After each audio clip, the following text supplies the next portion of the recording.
Hello my fellow gamers and welcome to this very special video, our weekly wrap up. Yes, what we're going to be doing is we've got 6 battles per group, so that covers 6 of the 7 days of the week. But what could we do for the 7th? Well, I could have a break and get some rest and sanity, but nah, that's not for me. Neither is it for you. So we are going to do every Sunday a weekly wrap up where I will quickly go through all of the battles, the results, how it affects the table, how it announce who's going through to the next round, etc, etc. So guys, there will be spoilers ahead. If you've not seen all the battles of the week, there is links in the description below for each of the battles, and of course also there'll be links to the people's channels.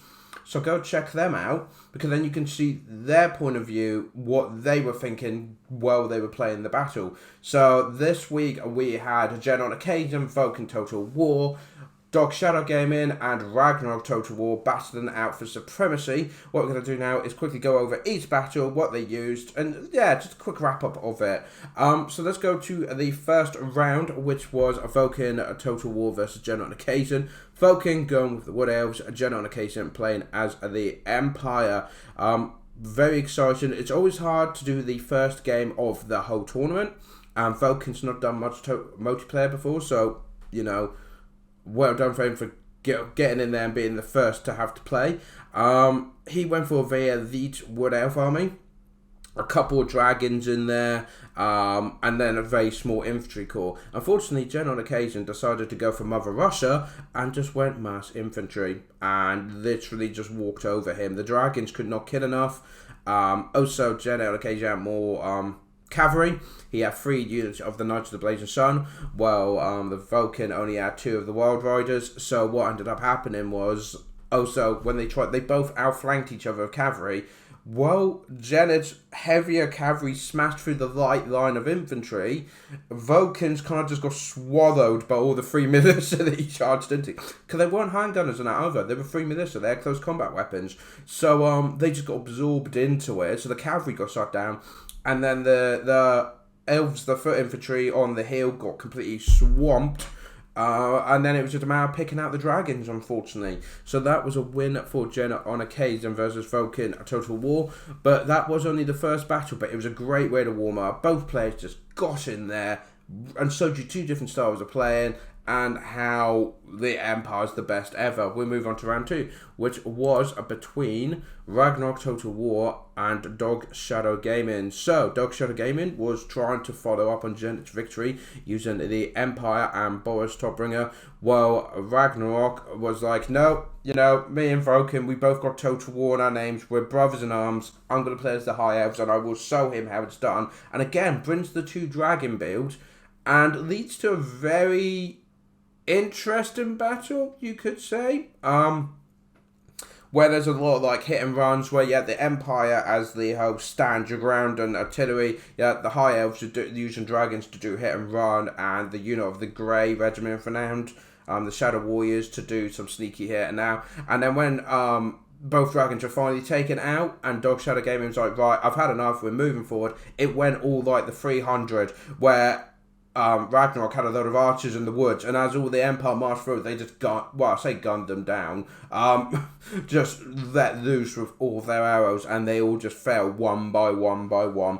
Dog Shadow Gaming did do a lot of damage, and at some point it looked like he was doing well, like he was going to win, because he took Turin out, he took both the dragons out, so suddenly, he took the Grey out, so suddenly it was just a few archers and the Keepers of the Flame, so the Phoenix Guard Regiment of Renown. That was all that was left. If he could get that charge into the archers, he could have probably won that. But unfortunately, they couldn't get close and just absolutely got mowed down across the hills. Very unfortunate there. So that was a win for Ragnarok Total War and the Sneaky Elves versus Dog Shadow Gaming. The third day, we had Gen on Occasion playing as the Wood Elves. There's definitely a theme here. Against Ragnarok Total War, who was using the Lizardmen. So it's kind of like, you know, you used elves, you try to be sneaky. Let me show you how elves are used aggressively, and good grief, was it aggressive. Ragnarok decided to make the move where he was like, right, I've got my army, I've got some cavalry, I'll try and hit him in the flank, and then I'll get my main army up onto the hill. Why they weren't deployed closer to the hill, I'm not sure. but they were so slow going up the hill because the thing is, he had skinks and crocscores. So the skinks ran up the hill. The crocscores slowly walked up it. Janet gave him no time to breathe. His cavalry immediately went in there, smashed the skinks to bits, and then got out of there before the crocscores got in. And the time the crocscores got there into position, the skinks were in disarray, and then the wood elf infantry came in and absolutely smashed them down. And the big cavalry charge that Ragnarok had to flank him, he charged into a load of dryads, and Janet was just like, yeah, well then, and just left the unit there to absorb the damage. And it turns out, walking, talking trees, really hard to kill. Who knew? So we ended up bogging down that mobility that Ragnarok had, and then was able to finish off everything else. And just the mobility and the speed and the way he done it all was just absolutely beautiful to behold. And unfortunately, yeah, I mean, this isn't against Ragnarok in any way. It was the fact that I don't think many players could have stood up to that. Just the way Jenna hit from every angle at the perfect timing, at the perfect targets, of the perfect units. Just there was very little Ragnarok could do there. So that was a second win for Jenna on occasion versus Ragnarok. We'll then move on to round 4, which was Vulcan Total War versus Dog Shadow Gaming. This was a really interesting matchup. We had the Vampire Coast versus the Dwarfs. And the Vampire Coast actually went for quite a small elite army. They had some artillery, but they also had some Serines. They had the Hunter. They had Luther, whatever his name is. You know, the Ghost Artillery guys. All this. And then you have the Dwarfs that just went miners, longbeards, every piece of artillery known to dwarf kind. I have never seen so much firepower in a single battle in my life. It was hilarious. Just flame cannons, grudge throwers, cannons, organ guns. Just it was a dog who was just there like, I don't know what to bring. So if we bring everything, and that's what he did. He brought everything. And Vulcan Total War, he got in behind their lines. He had a Terrorgeist and he had the Hunter who was able to vanguard behind. He took out a lot of the artillery, but unfortunately his main army could not stand up against the numbers of the Longbeards and the miners of their blasting chargers. And you had Iron Drakes in there shooting flamethrowers. There was just so much going on that the Vampire Coast just couldn't deal with it. So that was a win for Dog Shadow Gaming versus Vulcan Total War, which is fantastic because they were the ones that both lost their first round. Now we got a win for Dog Shadow Gaming and 2 losses for Vulcan Total War. Now we'll move on to the 4th battle. No, it's the 5th battle. I can do maths. So the 5th battle was the final time we were going to see Jenna on Occasion versus Dog Shadow Gaming. They were against each other. Jenna on Occasion using his Beastmen. And if you guys don't know, Beastmen are Janet's bread and butter. They are what it's just him, okay? They just reflect him. And what's great is a lot of players, pro players, say, oh, Beastmen aren't that great matchups and that. The way Janet uses them, they can take on anyone. Poor Shadow Gaming had Skaven. Now, Dog Shadow Gaming, his Skaven army was brilliant. He made a couple maybe deployment mistakes, but the build itself, I spoke to other YouTubers who looked at it and people have agreed his build was really good and well-rounded, really well done. But Janet was like a force of nature coming down the hill, and he had 4 units of Chaos Spawn. 4! Who does that? He also has trademark Centaurs and the Chaos Warhounds, and then he just had all cheap infantry to absorb all the damage, and then the Chaos Spawn just went smack in there and just kept on going down. It was like the Skaven were barely there. They were a slight speed bump as they went down the hill. Absolutely fantastic game by both of them, and it was a very difficult battle. Also, I think this battle had the most magic use in it. At one point, it was literally, I think both players were using multiple spells at the same time in this one massive moss pit on the middle. Janet to try and break the Skaven around, make him run away, and Dog to just try and kill something. Turns out Chaos Spawn are really hard to kill if you don't have ranged and that. And yeah, it was just once again, a matter of numbers, just ran them over. So, fantastic game there. But that means Janet has won all 3 of his games, where Dog Shadow Gaming has won 1, which was against Vulcan. I had to think about that for a moment. So, we'll go to the final battle, which was Vulcan Total War versus Ragnarok Total War. So, some war may be involved. We have Vulcan, who is using forces of chaos, and Ragnarok, who is using the forces of Bretonnia. Now, interesting tactics once again by Ragnarok. He had some peasants that were hidden in the woods, and then he just had Hippogriff Knights and Grail Knights, I believe it was, with the king on his Hippogriff, and they were just kind of doing hit and run, hit and run, hit and run. Now, this kind of worked in his previous battle against ShadowOnlineGaming, where he wore down, took out the main units, took out the leader. Vulcan Total War was not playing that game. He would not split up his forces. He didn't have an easy lord to kill. He had Kolek Suneater, and he had another Dragon Ogre as well. So he just advanced, which is what ShadowOnlineGaming should have done, unfortunately, in his battle against Ragnarok, is advanced with everything as a blob. And he was there, come at me. And whichever way Ragnarok hit him, the units got bogged down and cut to pieces. I mean, his main core was Chaos Warriors of Hellbirds. He then had some orders of throwing axes. He had the big Dragon Ogres, and he had some Forsaken as well for that speed. And he had Chaos Sorcerer of Shadow, so obviously bonus points there. Where he could debuff them. So as soon as they got in that combat, boom, he bogged them down with numbers. They couldn't get away. He then debuffed them and slaughtered them. And it was a long grind. Ragnarok was trying to do all these fancy maneuvers. And Chaos just said, I don't have time for this. And just knocked him down. And actually ended up winning the battle. So guys, those that are more observant, or those that may have been watching throughout the week, may have noticed, we have a slight dilemma. Now, Jen on occasion is at the top of the table. He is through with 3 wins out of 3 games. There is no question. Now, it's based on wins. So if you have 3 wins, you're at the top. You have 2 wins, you're below that. If you have 1 win, you're below that. If you have no wins, you're at the bottom, etc. Now, if you're tied for wins, then what is the process is that if you're tied for wins, it goes between the two. And whoever won in their matchup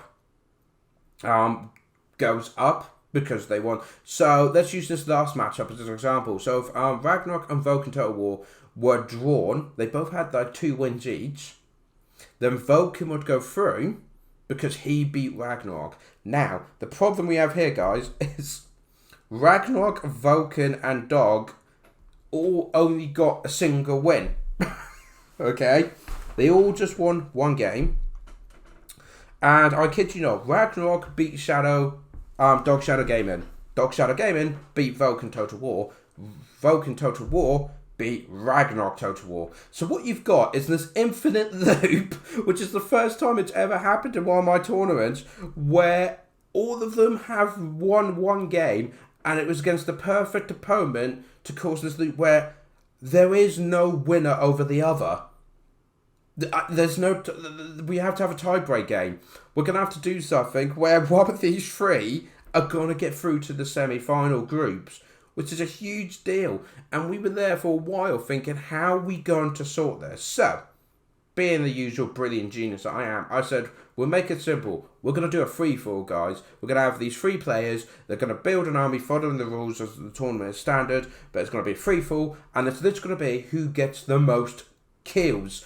Once 2 players are out, once their names are grayed out, there's no more left they can kill, we stop the game at that moment, and whoever has the most points win.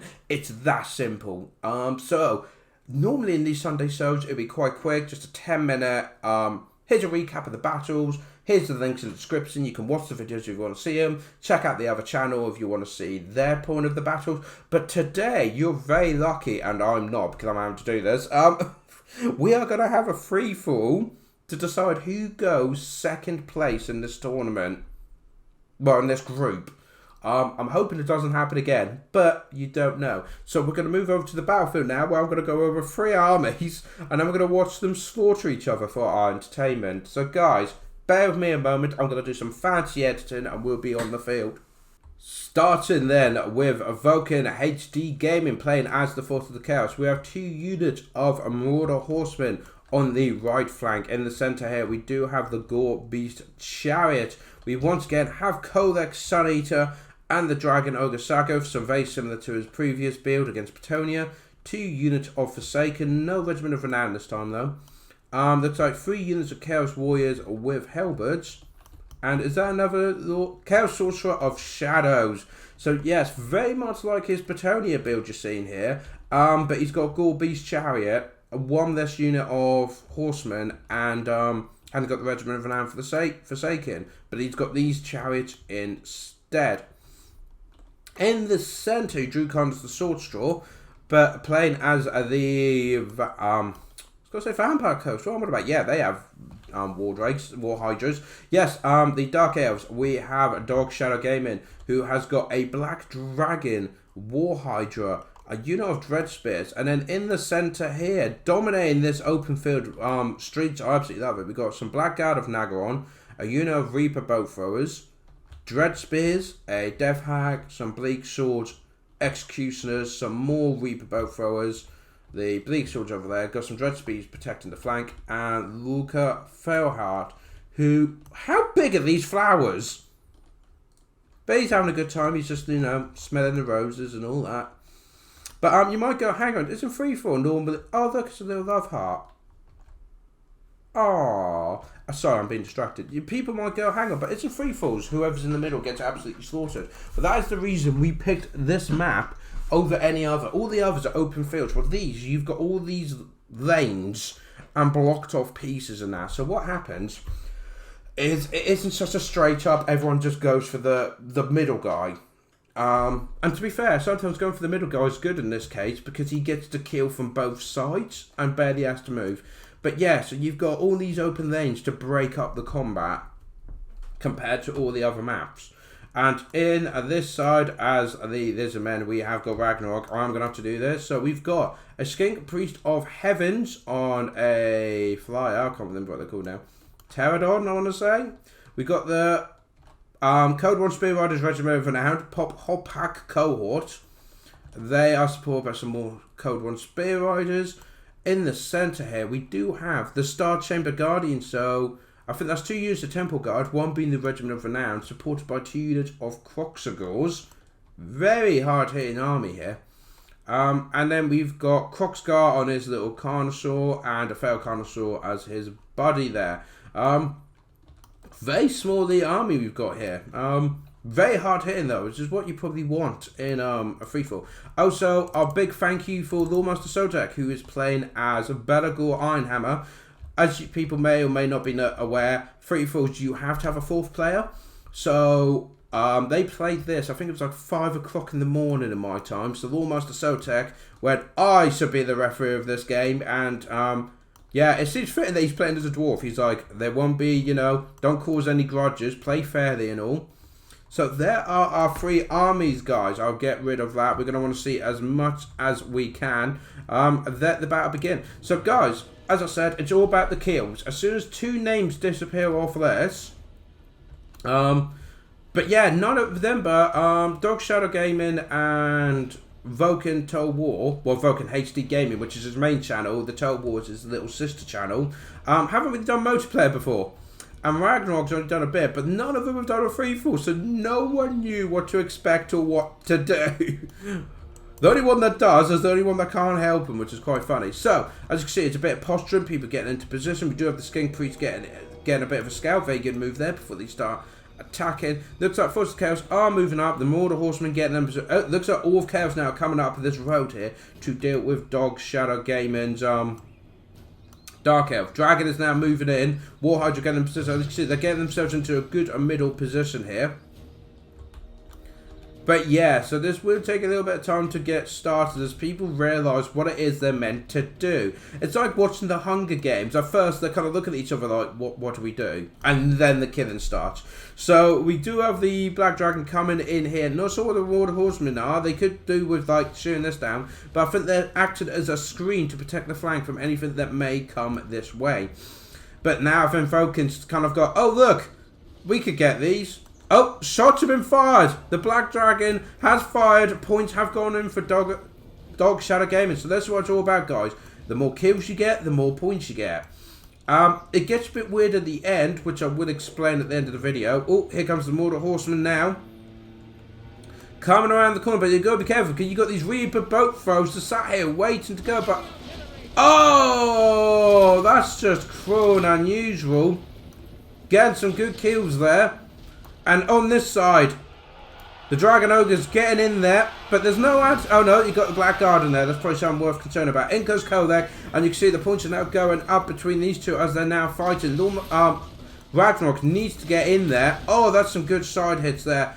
I think, is he going for the War Hydra? He is. Oh no, he's going for the HQ. In comes the Chariots, though, straight to the flank here. And yeah, we are going to have trouble keeping up. Just keep an eye on that score. That's the main thing you want to be looking at. So now the infantry's coming in. It looks like the Black Dragon's actually been forgotten. But the infantry's coming in. Kodek's taking a lot of damage from those boat foes. They've got to be really careful. Ragnarok is now moving forward with his forces of Lizardmen, but he's got to be careful. Oh, we do have some lightning coming down on the middle of all that infantry. The battle. Oh no, the Death Hag's been caught out and it's been absolutely shredded. Look at the health plummet, and yeah, look at the points. Ragnarok really needs to get in this game. He's over 1,000 points behind. Kodek has taken a lot of damage. But they are coming up, and the thing is, they're reserving their strength. They're keeping, you know, these guys getting themselves tired out. We do have the Mortal Horsemen keeping that flank protected, but the main fight is going on here. We do have the Chariots going through these units. Look at them just running them down bit by bit. But the main moss pit of the battle is all over here, guys. Between the Force of Chaos, we do have some points now for Ragnarok. I believe, what's that getting involved? He did a spell over there and got some Mortal Horsemen. Only 77 points though. Vulcans are 2,000 points. And look at the kill. Look at them.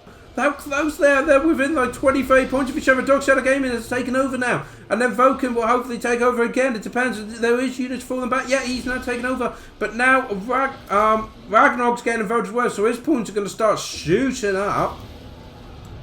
But there's an insane look. They're both at nearly 3,000 points at this point. The dragon seems to have been forgotten. Skink Priests haven't seen what's going on here. But look at this madness. So this is what this tournament's resulted to. Just, oh well, everyone's going to have to fight everyone because of reasons. But in comes the Lizardmen. Ragnarok, you watch his points just start shooting up as you go. Oh, but Murderous Prowess is now activated for the Dark Elves. Probably not the best time for them to go in. Also, look. Oh no. He's not put his Murderous Horsemen on skirmish. So these guys have been able to get in and they're absolutely hacking them to bits. But look, Vulcans are 5,000 points. Well, Ragnarok's only at 1,000. But there's plenty of stuff to kill here. And Ragnarok has got a lot of hard hitters here. But Murderous Prowess is going. Now should be getting a lot more kills for the Dark Elves. Ooh, fancy spell going down. Believe that is for, I don't know who that's for. That could have even been Ragnarok getting in the middle there. But look at this. Now Ragnarok's getting in there and absolutely slaughtering them. He's now got two. He's catching up rather quickly to the leaders. There's like 400 points difference between Vulcan and ShadowOnlineGaming at the moment. The Dragon's been completely forgotten about. Over here, the Lizardmen have pretty much stomped out the Mortal Horsemen and now getting themselves into a position here where they can crush everything that's remaining. Because that's always a beautiful thing to see. And don't forget it is... Oh, I think that was Hand of the Gods going for the Dragon there, but missed, unfortunately. But look at that, and ShadowOnlineGaming's actually taken over once again. Dark Elves doing a lot of damage, and remember, it's based on units you kill. So if a unit runs off, you don't get the points for it, but you do get the points for wounding them and killing individual models. So where Ragnarok's coming at the last minute and finishing off a lot of units and cutting them down while they're trying to flee, we'll be getting him a lot of points here. He is at 3,000 points. Vulcan Total War is at just 6,600, and ShadowOnlineGaming at 7,200 points. And Loremaster of Sotek not doing very good, hiding in the trees there. But if you look on the map, it is absolutely chaotic. Those that don't know, the Lizardmen are green, the Dark Elves are purple, Chaos is... What colour is Chaos? Yellow. But look, suddenly, in comes Ragnarok, and all these units, big units that have been wounded. We do have Kodek, has only got 1,700, the War Hydra's got 2. And the thing is, if Ragnarok can kill them, he would get so many points to finish off that unit. Oh, we do have a Goldboard Chariot left, but in comes Kroksgar, and look, the points are shooting up now for Ragnarok. Vulcan, though, has got over 8,000 points, and ShadowOnlineGaming is just behind him. But they're running out of momentum, guys. The Dark Elves have been nearly wiped out at this point. Apart from the Black Dragon, who, he's still just sat there. I think he completely forgot he was there. But look at all these Lizardmen, just like, we wait for our turn. Oh, look at this. Everyone's going in, because if they can get that War Hydra, they'll get a massive bonus of points. Oh, we do have lightning come down on the Lizardmen there by Kolak. But I think they're going to move out of the way. Nice hit there, but they're going to try and run down the War Hydra and get the points for killing him. In comes even more units. But Kroxgar is now trying to get rid of Kolak's Sun Eater. And look at the points now. 4,000, nearly 1,000 points gained by that one blast by Kroxgar. That was insane how many Dark Elves and Chaos Warriors just died in that hit. They're so weakened at this point. Fel Carnosaur having a good time there. So it's 9,000 points for Vulcan, just under 9,000. He's just hit 9,000 points now. And Ragnarok is at 5,000 points and gaining fast. Another spell going down there, trying to get some Forces of Chaos.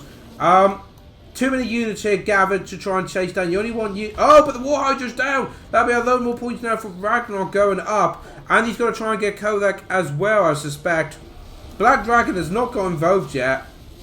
But look, now Ragnarok, the Lizardmen, are charging down everyone, trying to finish all these characters off, which is a brilliant idea. Get the Lords, get the monsters, get the most points that you can. But the problem is, will it be enough, or did he wait too long to do it? Is it even possible for him to catch up? He's like just over half the points the others have got, but there's a lot of forces rallying, which is good for Ragnarok. This is what he wants, units rallying so he can get the points for. Dark Shadow Gaming has taken over once again, and then Vulcan's back in the lead. This is absolutely insane gameplay here.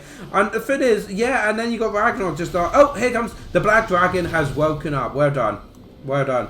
We do have Kolak trying to make a run for it, but we do have some Colon Spear Riders coming in after him. Gotta admit, Ragnarok's build for this was really good. It was definitely come for the hit. And look at this, all this Temple Guard and, oh, Colon Spear Riders coming in. Destroy it. Look, the Dark Elves and the Chaos are nearly working together at this point to try and beat the Lizardmen. Two of the Black Dragon kind of just flying around here. There is so much going on. We've got the Skin Priest over here. They're all chasing them down. Vulcan's getting his guys together to try and get that health up. And now Dark Shadow Gaming has overtaken again and has reached 10,000 points at this moment in time. And they're going in against the Spear Riders. But behind them, we do have the Beasts coming in. But they are currently after Dog's Lord. Can he take him out? He's only got 800 life left. There's two Carnosaurs after him.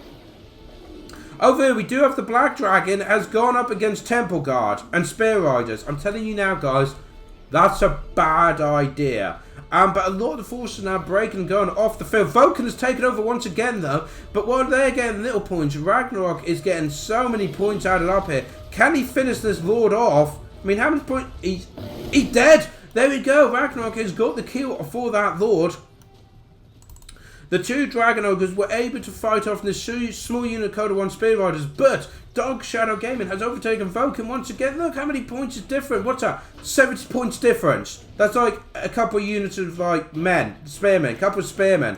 But we do have a lot of the Dark Elves are now gone, apart from this Black Dragon, which has been absolutely swarmed by all this anti-large and armor-piercing damage. That Black Dragon is going to have trouble, but Vulcan's now taken over. But Ragnarok is only like 2,500 points away. That might seem like a lot, but when you've got all these big characters, and look, he's got all three characters of Vulcan to kill here at his leisure if he can. Kolak, 500 health, 900 for him, and we've got what's that? 4,000 for the wow. That guy's got a lot. Oh no, 1,000. I was going to say that seems a bit. But the Kroxagors are actually getting in the way of the Carnosaurs. They need to get out of the way so they can get in there. They need to be able to kill these guys.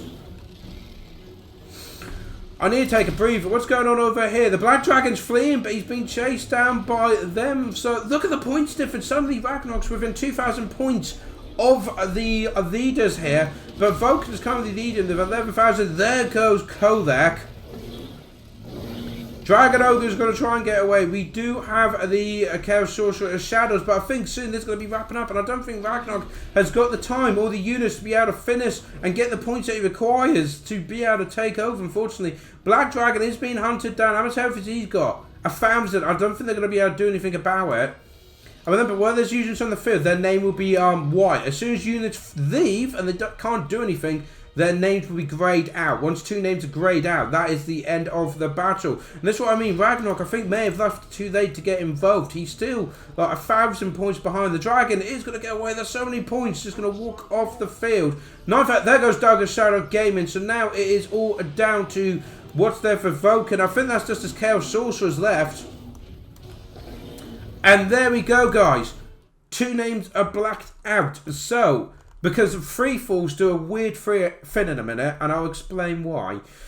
But what we were encouraging were the 3 players to kill each other as much as humanly possible. So if you pause it in this moment, this is how many kills they got. So Vulcan with 11,607 points is through to the semi-finals, followed closely behind by ShadowOnlineGaming with 10,486 points. And unfortunately, Ragnarok, who took a bit too long to get in there, but really made up for it, has 9,474 points. Now, I'll show you why we had to pause it at this moment. So we're going to let the battle finish, and look what happens to the score. So Loremaster of Sotek's going to leave. That's the reason the battle's still going. So Loremaster of Sotek leave. Suddenly, Ragnarok's got over 12,000 points. We don't know where these points came from. We don't know why he got them. But he suddenly goes from 1,000 points behind second place to overtaken by 1,000 points for first. This did cause an upset, I'm not going to lie. There was a lot of people going, you know, the YouTubers going, what happened? What I think it goes down to is he got the points for Loremaster of Sotek's character, who left. And because he was the last player left, he got the points for that as well.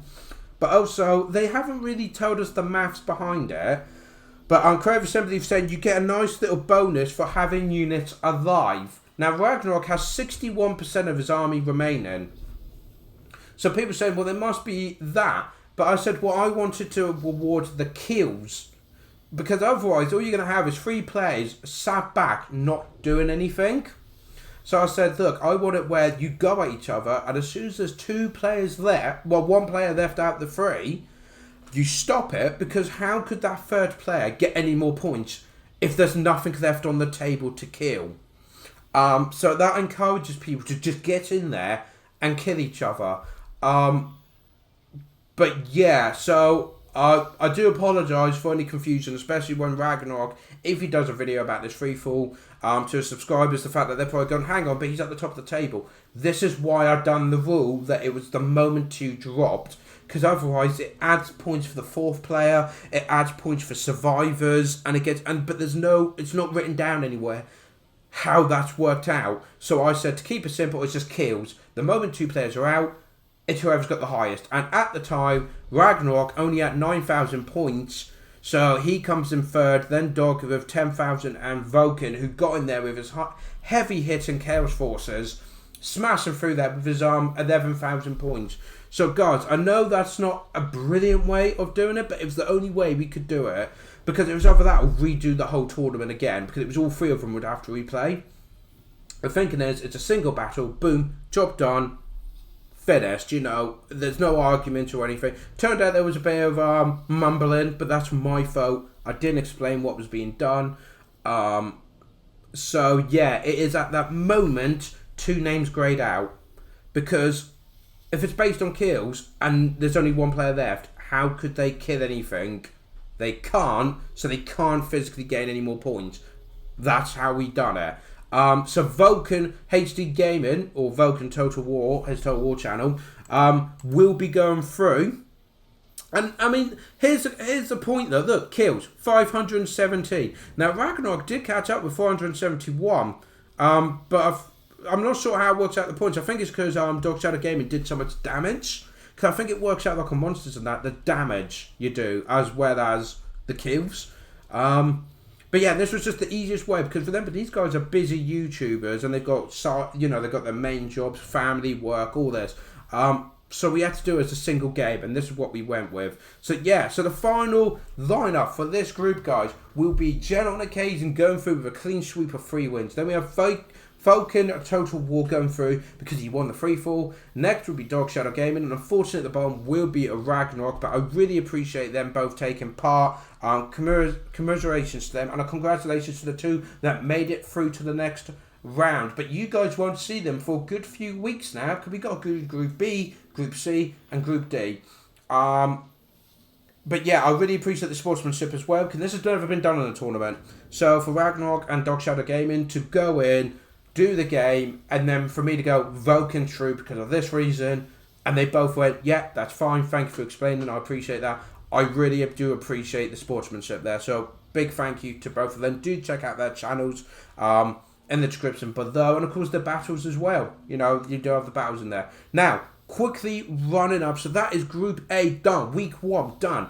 What's happening in Week 2 with Group B? So in Group B, guys, we've got myself, ShadowOnlineGaming. We have TzuDevil, we have Profpwn, and we have the legendary Turin, who will be taking part. And tomorrow, the first game is myself against Turin. So I am literally the warm-up show for Turin to get good, to warm up again, to smash the other two players. Yay! Looking forward to that. So guys, do comment below your thoughts about this week. What was your favourite battle? What was your favourite player? What was your favourite army? What did you think of this format regarding when there's a circular tie line? I think this is the best way of doing it. Because otherwise, you've got all these other different ways of doing it, but it's multiple games, it drags it out. But this is just everyone online at one time, play, done, move on. Would appreciate your feedback. Do you think Vulcan, deserves to go through? I mean, you've watched his battles now during the week. I mean, definitely think all three of them deserve to get through. But do you think this is the best way of doing it? I'd love to hear your thoughts, because it's never been done before. But I think it's the best and simplest way of doing it. And of course, what was your favourite battle of the week? Who did you got cheering for? And of course, who you gonna be cheering for next week? Would it be myself? Would it be the Turin? Or would it be TzuDevil or Profpwn? I would love to hear all your thoughts. And of course, hit that like button as well. We're gonna wrap it up there because I am knackered and this video has gone on for far too long. Thank you very much for joining me, and I hope to see you tomorrow for seeing me get punched in the face repeatedly. Till then, guys, take care.